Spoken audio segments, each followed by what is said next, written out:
Jadi mulai hari ini kita belajar diagram Brocknya ini dulu, kemudian menjadikan alatnya.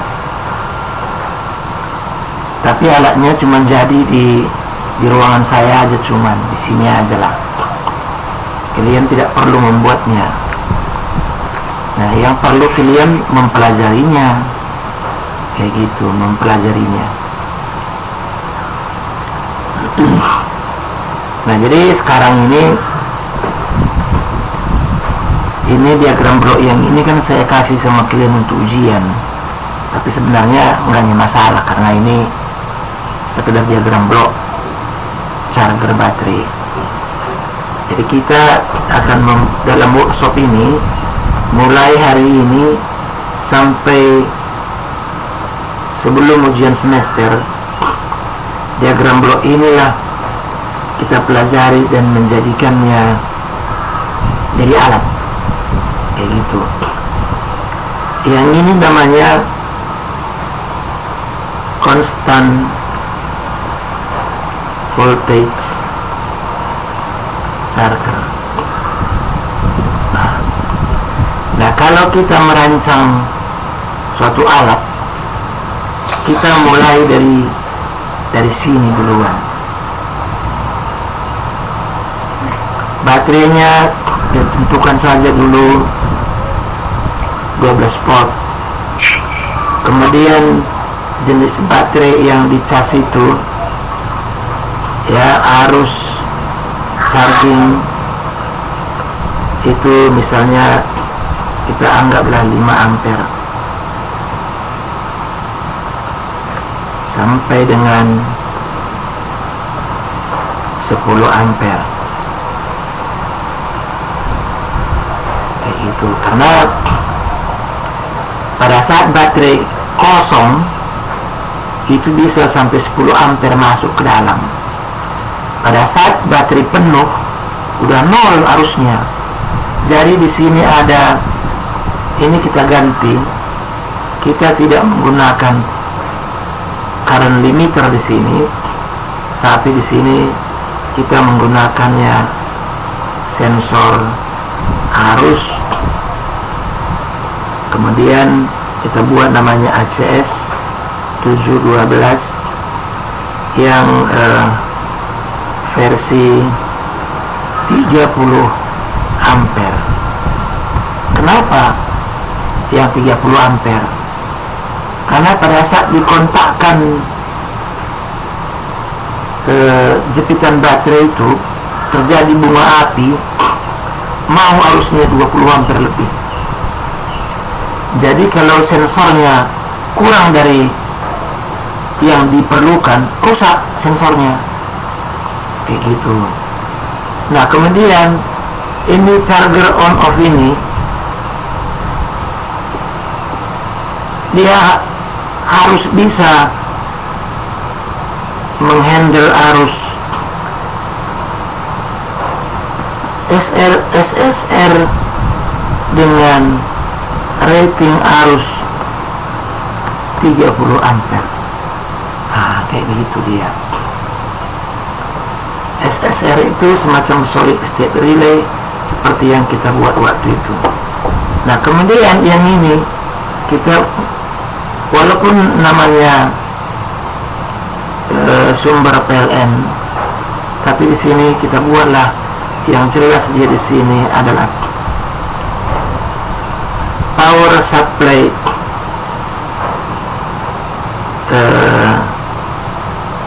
kalau bahasa Inggrisnya di depan dia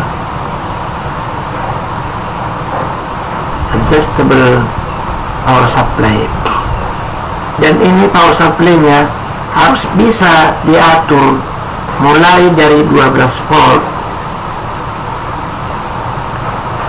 sampai dengan 25 volt. Kemudian rating arus 10 ampere. Nah, kalau 10 ampere berarti diodanya pun harus tahan dioda yang 10 ampere. Kemudian kalau kita pakai traponya juga harus tahan yang 10 ampere. Kayak gitu. Kemudian ini LCD bisa nggak usah diganti. Microcontroller kita harus tentukan, kita pakai microcontroller misalnya ATmega 328. Kayak gitu. Walaupun sebenarnya kalau kita bilang Arduino Nano bisa juga, tapi sebenarnya Arduino itu adalah software.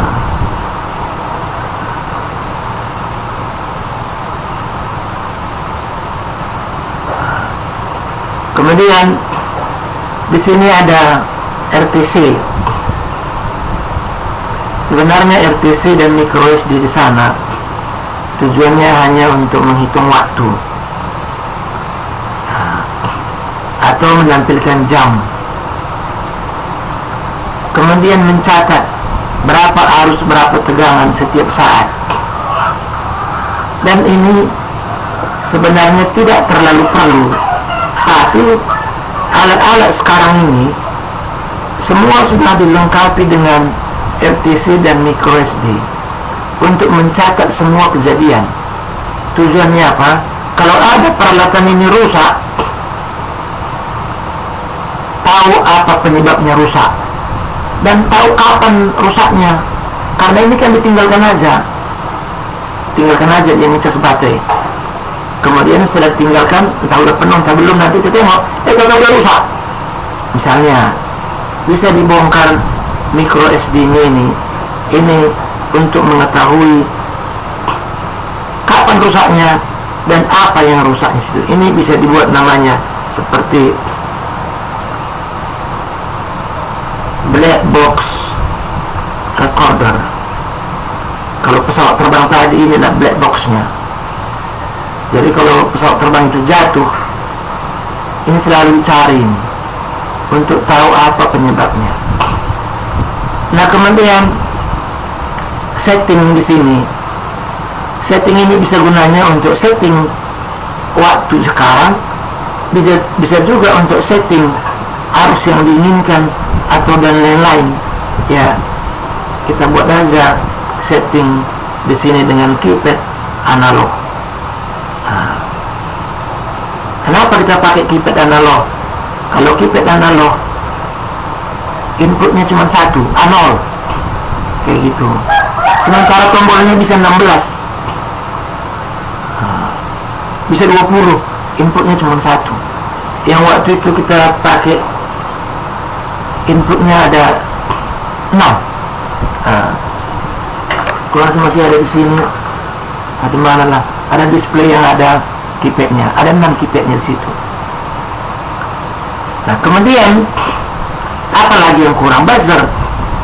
Buzzer untuk apa? Bisa buzzer ini tanda baterai penuh. Kita harus tahu apa gunanya tanda baterai penuh. Dari mana tahunya baterai penuh? Pada saat arus masuk sudah mendekati 0, karena tegangan baterai udah 13,8 misalnya. Kemudian tegangan power supply kita buat 14 volt. Dari 14 masuk ke 13,8 kan cuma 0,2 volt. Aduh, hilang lagi 0,2 volt. Nah, 0,2 kan sedikit arusnya masuk. Microcontroller bisa menghidupkan buzzer bahwa baterai sudah penuh. Nah, seperti itu dia. Nah, inilah diagram blok. Nah, berikutnya kita perlu mencari di internet rangkaian orang lain untuk dasar kita membuat program, membuat rangkaian dan lain-lain. Nah, saya sudah cari-cari apa lain. Nah, ini ada rangkaian LM317, bisa Stellaris dan lain-lain di sini. Cuman kalau saya lihat rangkaian ini cuma tahan 1 ampere. Nah, kalau yang ini cuma tahan 3 ampere, karena transistor ini 3 ampere cuman, atau 5 ampere. Jadi saya cari lagi rangkaian yang lain, saya cocok yang ini lah.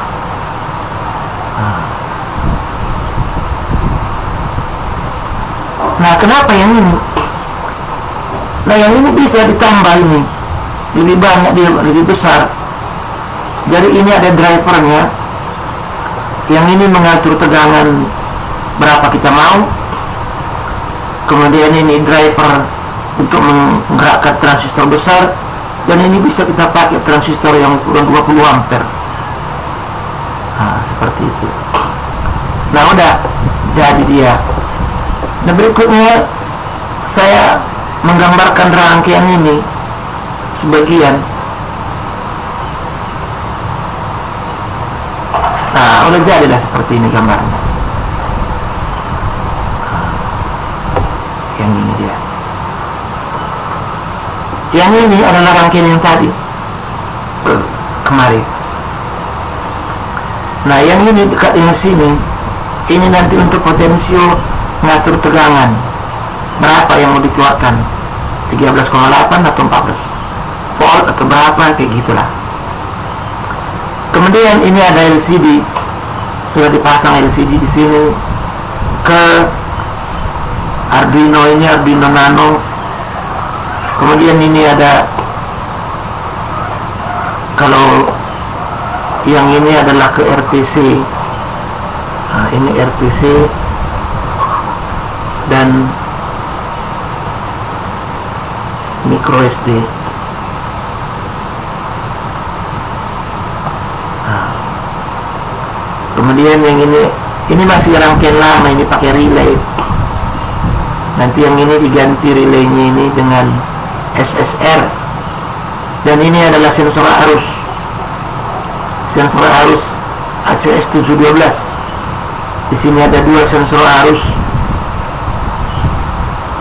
satu untuk keperluan pengisian dan satu untuk pengosongan.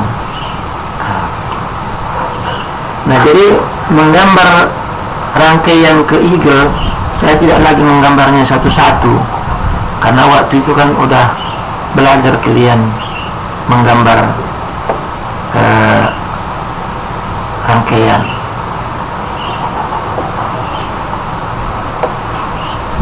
Mana gambar kita tadi semua?